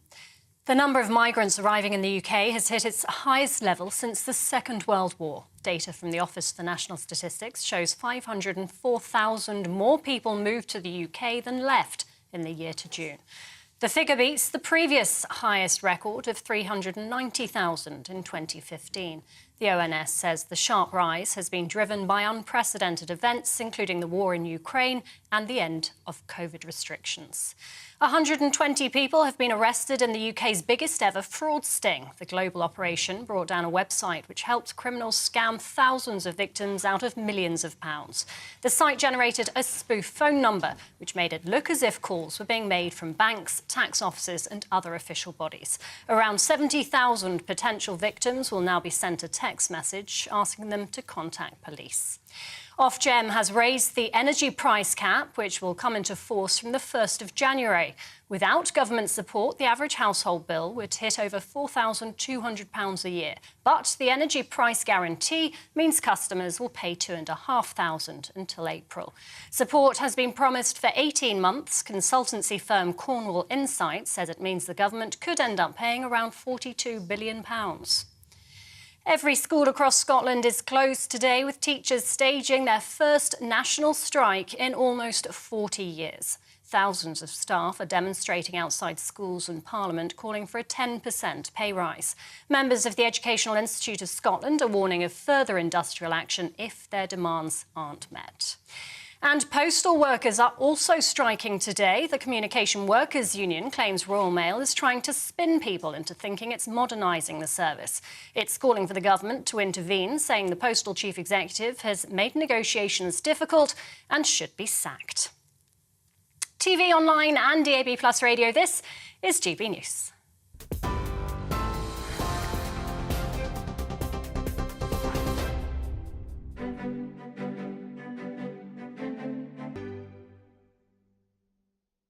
Here's a quick snapshot of today's markets. The pound will buy you $1.2107 and €1.1635. The price of gold is £1,451 and 1 pence per ounce, and the FTSE 100's at 7,485 points.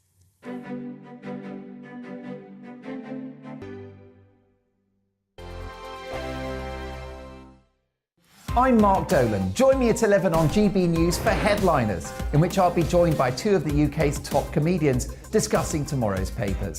If it's an important story, we'll cover it, but we'll have some fun along the way.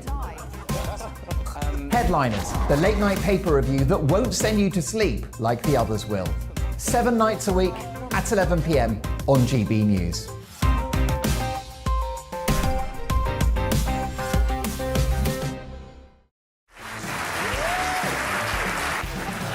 My name is Andrew Doyle.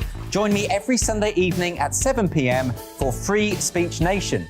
This is a show where we address current affairs and news stories of the week with the help of two wonderful comedian panellists. I brought in comics because I want to give it a lighter edge, and also they work for less.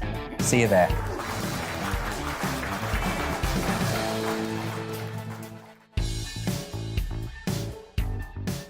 Hello, I'm Michelle Dewberry, and you can join me every weekday 6 till 7 on Jubes and Kerr. Me and my panel will get stuck right into the day's events, and I can tell you, in fact, I can warn you, expect some robust debates, some strong opinions and perspectives from both sides of the fence. It's about you at home as well. I love to read out all of your comments, or at least as many as I can. So join me, Michelle Dewberry, Monday to Friday, 6 till 7 on Jubes and Kerr.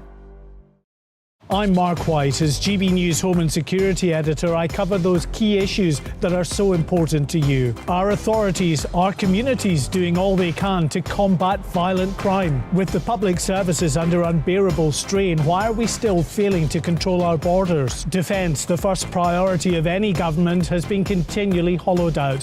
Can we trust our politicians to protect the armed forces? Join me, Mark White, on GB News.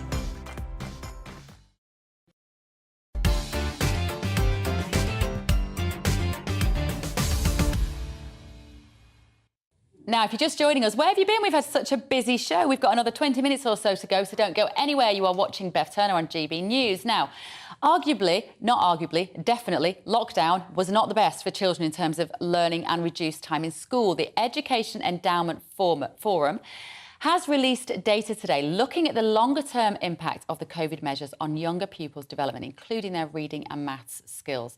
So what impact has the COVID pandemic had on their education? Well, joining me now is Tony Breslin, the director of the Breslin Policy Education Consultancy. Tony, thank you so much for being here and thank you for looking into this for us and having a strong opinion on it. How have children suffered? Well, I think the first thing is that there hasn't been one narrative around this. Every child, every family, every class and every school have had a different lockdown. So what we've got to come away from is a kind of one-size-fits-all response. There are some children who actually progressed during lockdown. Of course, overall, it was, it's the children who are the most vulnerable, who are always those likely to suffer greatest in these situations. And we have to make sure those children in particular get the support they need. So who are the children who did well under lockdown? Well, of course, one of the things that we did during lockdown was perhaps, and I'm a teacher by profession, I'm married to a head teacher, I'm really committed to schools in every sense of the word. But there are a significant number of children who've never really enjoyed school. Yeah. It doesn't work for them. Yeah. Some of those children we found thrived during lockdown. We also found that some of the vulnerable children, particularly in the second lockdown, that schools got into school, found themselves working in the smaller groups that they've always needed. So some of those children made real progress. So the key workers' children? Well, actually, the children who were in receipt of pupil premium support for social disadvantage. Right, OK, so some of the very, very vulnerable, socioeconomically, might have got them into school in the second, which we did in the second lockdown with some success. Yeah. They found themselves in the smaller groups that, in a way, they've always needed. And there's some evidence that those children became anxious when they knew everybody was coming back, not because they didn't want to see their friends, but because they perhaps felt they were going back to the bottom of the class. So let's look at these disadvantage gaps which have emerged. So year 2, which is about 7, 8 ages? Yes. About that, isn't it? Yeah. The disadvantage gap in spring 2022 was around 6 months progress for reading and around 5 months for maths. Year 3 pupils, the gap was even wider, around 9 months progress gap for reading and 8 months for maths. That's what you would normally expect them to have then. Yeah. Are they making these gaps up, Tony? No, they're not being made up, but I think we need to be proportionate about this. I'm chair of Governors at Bushy Primary Education Federation. We're really keen that our children are where we want them to be. But these are children early in their school career. Yeah. We know what they've missed. We're able to measure it. And teachers are working incredibly hard to make that space up. Now, and I have no doubt that the profession has the skills and the schools have the skills to close those gaps, especially for children who are early in their school career. But I'll tell you what I'm less sure about is I don't know how a 6-year-old catches up on a year's missed play dates. Yeah. I don't know how a 14-year-old catches up on not jostling in the corridor in the way that used to drive me mad as a teacher, but was one of the ways in which I learned to be an adult as a teenager. Yeah. So I think what's become really clear during the multiple lockdowns and all the rest of it is the social purpose of schools. You know, in some senses, we have discovered that children can learn well and teachers can use online, in some cases, incredibly effectively. And one of our challenges is to hold on to those COVID keeps and the things that have worked really well. But actually address the social purpose of schools. It is absolutely critical in the wider development of young people. So I'm not saying the maths, I'm not saying the writing doesn't matter, but I'm saying we can measure that, we can quantify it, we can address it. We may need a bit of help with the funding. But actually, the social development of young people, that's what we really need to look at. I totally agree. And the maturation, if you like, particularly that generation that went from being, say, 15, 16 to being 17, 18 within that lockdown period. Now, those are the years in which you are, going out, having your first snog, right? You're going out and doing all the things that make you into an adult, as you say, maybe going out to have a meal on your own for the first time with your friends, even if it's just a chip shop, all of that stuff that we stopped them doing. Yeah. What would you say to parents now who are dealing with teenagers who are immature for their years and actually have lost their confidence? The children lost their confidence. Well, again, we have to say some children will have lost their confidence. Yeah. Some children who've perhaps needed longer to grow up, in a sense, they'll have been pleased that that's coming along a year later, not a year earlier. So again, we have to think of particular children's needs. But we do have to focus on the social, because we know that children who feel included, who feel content, their learning thrives. So actually, we've got to really think about how we address that. That seems to me to be... And just one more question before we go. We've got the COVID inquiry going on at the moment, Baroness Hallett's inquiry. There was no provision for the effect on children in the original terms of that inquiry. What optimism do you have now that they will look at the effects on kids? Well, I know this, that if they don't look at the impact on children, any inquiry that looks at COVID and doesn't look at the impact on children is not doing the job. Yeah. And we absolutely have to capture the lessons from lockdown now. It's no good trying to... The children have been through this, and tomorrow's adults. So if the inquiry doesn't cover them, we don't learn the lessons for tomorrow. Well, thank you, Tony, for all the work that you're doing. Tony Breslin there, Director at Breslin Policy Education Consultancy. Now, a local authority in Devon has launched legal action against the government over the use of hotels to house asylum seekers. Torbay Council says that plans to hand over a third hotel to migrants in Torquay would result in increased pressure on services. Our South West of England reporter, Jeff Moody, has been in Torquay to find out more. Calm seas off Torquay witnessed the international regatta, and whether it's red sails in the sunset or white sails at noon, it's always a charming picture. The English Riviera has been the jewel in England's crown for years, entertaining holidaymakers from across the world. But there's a storm brewing. In recent weeks, 2 of Torquay's best-loved hotels have been requisitioned by the Home Office to house migrants fresh from the processing centre in Manston. Torbay Council thought that was it. They didn't expect a third hotel to be taken out of action. Torbay Council says it had a legitimate expectation that no other hotels in the area would be used. It also says that the Home Office hasn't taken into consideration the fact that this is a core tourism area. And they're also extremely concerned about the impact on children's services. The Esplanade Hotel in Paignton already houses migrants at a cost of £1.5 million a year. Of the 100 migrants that are said to be staying at the Esplanade Hotel here in Paignton, 20 of them have said that they're under the age of 18. And that creates another problem. It means that Torbay Council's Children's Services Department needs to get involved. Every person under the age of 18 on Torbay Council's radar requires monitoring, helping, safeguarding, and that costs. So when moves were made to turn a third hotel into an asylum seekers hostel, the council issued a pre-proceedings letter to the Home Office through their solicitors, demanding the third hotel should not be brought into operation. And just this week, the Home Office granted a stay of execution. Good news for the caretakers of the Maycliffe Hotel, who'd been told to pack their bags. We just needed that extra time more than anything, just so we could find something suitable. In a statement, the Home Office said, while we accept that hotels do not provide a long-term solution, they do offer safe, secure and clean accommodation, and we're working hard with local authorities to find appropriate accommodation during this challenging time. But safe for who? Roxanne and Miles had been told they had to leave before the migrants arrived because it wouldn't be safe for their children. They're concerned now for the elderly residents who live on the road. Everybody needs to be bear in mind, they have a duty of responsibility not only to the new people arriving in the country, but also to the people and the residents of the local area here already. The halting of the plans is welcome news in Torquay, but no one knows how long the hiatus will last, if at all. Jeff Moody, GB News. Talk about... Oh, hello. Right, my panel are back. We're all having a natter about some breaking news here. We're going to be discussing this just a moment. Let me reintroduce you to who they are. I know who they are, but you may have just tuned in. Scarlett Maguire is here, barrister and political commentator. Rupert Myers, and journalist and former MEP Patrick O'Flynn.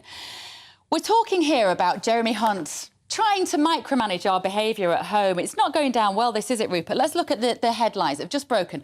Turn off our radiators, don't leave devices on standby, insulate your loft, ministers plot campaign urging Britons to thwart Putin's blackmail and save hundreds as new Ofgem energy bill cap leaves the government facing £5 billion a month in subsidies. I'd quite like the government to let me make my own decisions and stop telling me what temperature to put my boiler on. I don't think there are many people out there who aren't going to be able to connect their energy prices and the amount they're spending on heating. I think people have probably already made that connection. Yeah. And I also think that people vastly overestimate how much electricity, for example, LED lights use. Turning your light on and off when you leave a room is barely touching the surface of this. The reality is that if we wanted to save huge amounts on energy bills, we needed to go back in time and spend a fraction of the money we're now spending on keeping everybody's bills low on insulating homes. Insulating homes would have saved this problem completely. Absolutely. But you're right, we shouldn't, the government mustn't just tell us how to live our lives in every single respect. Scarlett, isn't it also the case that Insulate Britain, the activists, the environmental activists, have given insulation a bad name, and actually it's something we could all do? Yeah, I mean, it's something that we all should do, right? She says about to get her loft insulated because I discovered that it wasn't. But I mean, I think what's so incredible is how patronising it is. Because actually, I mean, there was an article about virtue signalling at all these people who don't put their heating on but still go to the theatre. Well, I think that's their business, actually. I think you can do what you want. And I'm one of them. And I don't know anybody who's got their heating on like it used to be last year. I agree. Lots of people have it on for an hour in the morning, an hour. And these are people who are reasonably well off.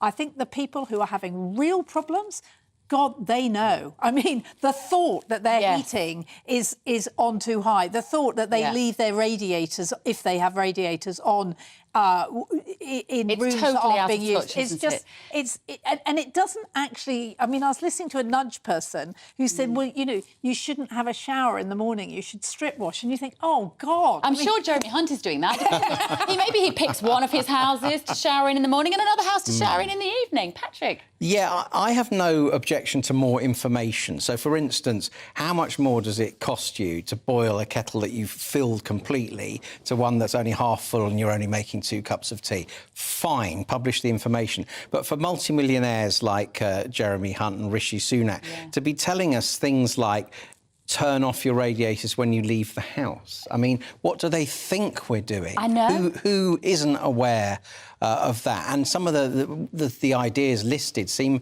pretty disappointing to me and too obvious. More information, absolutely. If I put something under an electric grill rather than frying it on a gas hob, which is going to cost me more, things like that I'm interested in, but not patronising, obvious we're rubbish. getting our common sense information from, largely, the media, like the consumer expert I was speaking to earlier. It's not as though we're living in an information vacuum when it comes to these kind of things. And yet the government suddenly have taken on this very patrician attitude.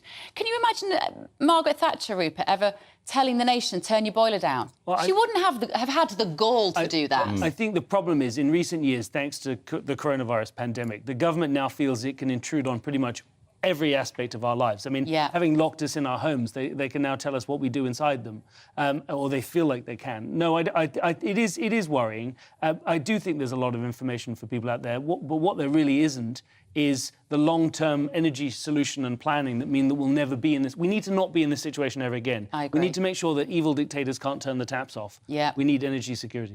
OK, right, let's move on to this big story today about these migration figures. Scarlett, 500,000 people net migration here in the last year. What's your feeling when you hear that? I'm probably less bothered, a lot less bothered than Patrick. I mean, I do think that we have to look at why the figures are so high, right? And 1 is Ukraine, and 2 is Hong Kong, and 3 is students, right? Yeah. So actually, but I mean, what I find so awful about the immigration is how bad we are at processing immigrants. Is that we treat immigrants as though they're not real people, that they don't matter, that you have people in hotels who we might mind them being in the hotels, and we certainly mind how much they cost, but they don't want to be in a hotel. They want to know that they can have a life.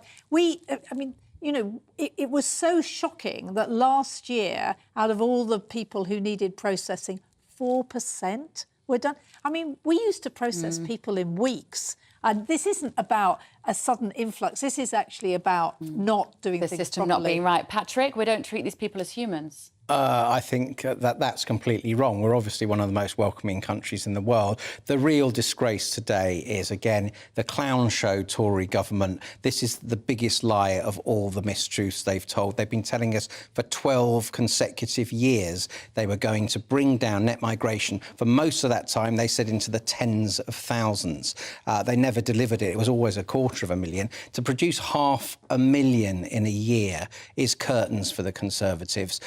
People in the Red Wall, people in the traditional Tory shires, most of the British public thinks immigration net is far too high. This is just a shambles. It is. We've had a poll running today, and we were asking people, because we have a Labour shortage, does that give a little nuance to this debate, perhaps? Is our immigration policy too strict or too relaxed? Our Twitter poll, 15% of you say yes, our policy is too strict. 85% of you say that it is too relaxed. But we've got people messaging the show on GBViews saying that actually what we need to sort out, John says, is the work shy first. You can't tell me that 5.5 million people can't work. They either work or you reduce their benefit. We have a big problem in this country getting people into work and back into work after periods of illness. And there is no doubt that we need to do more to encourage those people to and to help them get better. Yeah. But let's tie all of this together. We've looked at doctors not seeing people fast enough. We've looked at the education system going on strike. We've looked at the fact that the public services generally are under stress. We can't take 500,000 people in a year and process them and do all of the other things we need to do with them. We can't house them. We can't heat the homes they have to live in. We're in a dire situation. And I think that Patrick's right to say that there needs to be significant change on this. Well, thank you guys so much. You've been amazing. You've been brilliant. Rupert Myers, Scarlett Maguire and Patrick O'Flynn, thank you so much for joining me today. Right, I am done for this week. I'll be back on Monday morning. Coming up next is GB News Day with Mark Longhurst. I'm Bev Turner. Have a great weekend. Hello there. For the rest of today, strong gusts, heavy rain tracking eastwards with blustery showers to follow and a lively evening, particularly towards the west. So let's have a look at the bigger picture. It's all courtesy of this area of low pressure with this cold front, which is rather pokey. Some heavy bursts likely through the day as it tracks from the west towards the east. So you can see these brighter echoes representing that heavy rain moving towards the central spine of the country. By the evening, it'll be across eastern Scotland, eastern England, down towards the southeast. And then the winds pick up again further west. So there are wind and rain warnings in force throughout the day across Wales as well as central southern parts of England down towards the West Country.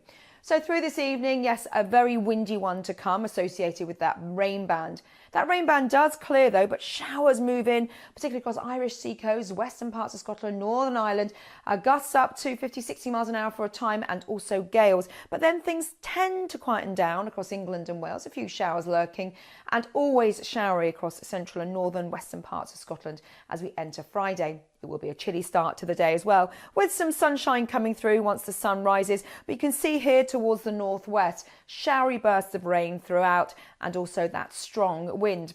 There will be a few showers further south and west, particularly across South Wales and the West Country, but brighter skies, breezy, but some sunshine coming through as temperatures rise after a cold start to around 10, 11, 12 degrees Celsius.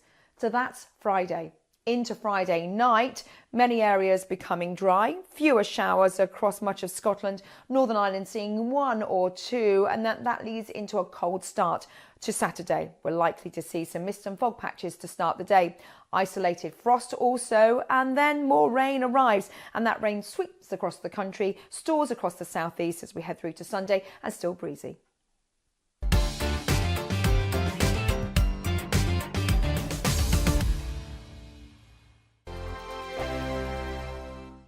We are GB News, and we'd like to say thank you to each and every one of you for bringing us your conversations, for helping our great nation find its voice. We are here for you on radio, television, and online.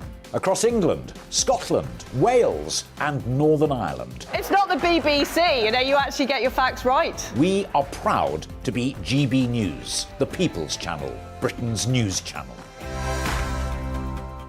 Every Friday and Sunday night from 9, it's Mark Dolan Tonight. We're on the same page again. There's something weird happening. Let Ian finish. Don't be such a cranky. That mini budget was the tip of the iceberg. And on Saturday, my show just got bigger. From 8, it's Mark Dolan's Saturday Night In. You can't govern a country if you can't speak. Stop talking. My God, we reached the end. I've never been early in my life. Only on GB News, the People's Channel. Hello there, it's Eamon Holmes here from Breakfast on GB News. We're not just on your television and your screens, you know. We're on DAB plus digital radio, so you can listen to your favourite shows on the move. If you've not yet listened to GB News Radio, it's very simple. We're on your radio player and TuneIn apps, on your smart speaker, phone or tablet, or online at gbnews.uk. Take us with you wherever you go. GB News Radio. You never have to miss a moment of the People's Channel. Monday to Thursday, 9 p.m. till 11 p.m. Join me, Dan Wootton. I'll bring you the sharpest takes and hottest debates. And it's about standards and public life. No, I'll tell you what's hypocrisy.